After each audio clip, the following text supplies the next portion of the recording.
Donc, Mesdames, Messieurs, nous sommes réunis ce jour afin d'examiner le projet de loi du pays relatif au recouvrement de la contribution foncière, à la généralisation de l'obligation de télédéclaration et de télépaiement et portant diverses dispositions d'ordre fiscal.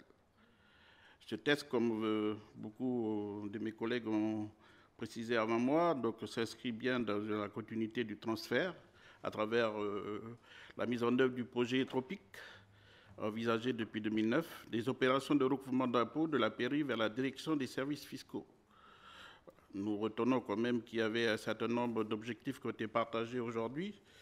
Donc, d'une part, la simplification de la vie du contribuable, ramener tout à un interlocuteur unique à la direction des services fiscaux, plutôt que de 2 interlocuteurs, de rationaliser les coûts de gestion pour l'administration et, pourquoi pas, de dégager des recettes supplémentaires.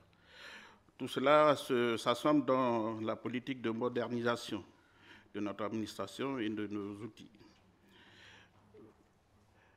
Nous notons que ce projet de loi poursuit également l'objectif de généraliser une obligation de télédéclaration, qui a fait un peu débat depuis tout à l'heure. Il met en exemple le véritable gain de gestion pour l'administration de cette mesure qui concerne les entreprises et les particuliers. Nous retenons également que les personnes situées dans des zones dites blanches, à savoir des zones au sein desquelles l'accès à Internet s'avère impossible. Donc, il y a encore des éléments à voir à ce niveau-là. Il faut simplement avoir les bons interlocuteurs devant nous pour avoir ces informations.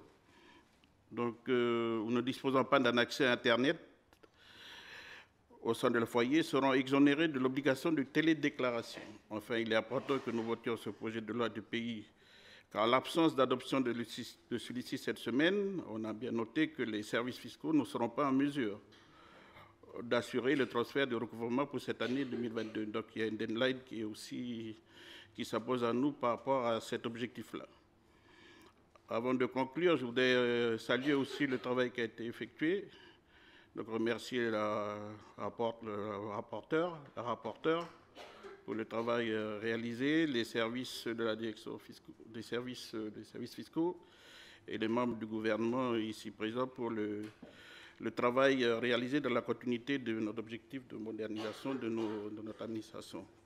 Je conclurai en disant simplement que notre groupe, forcément, accompagnera et votera en faveur de ce texte. Voilà, je vous remercie.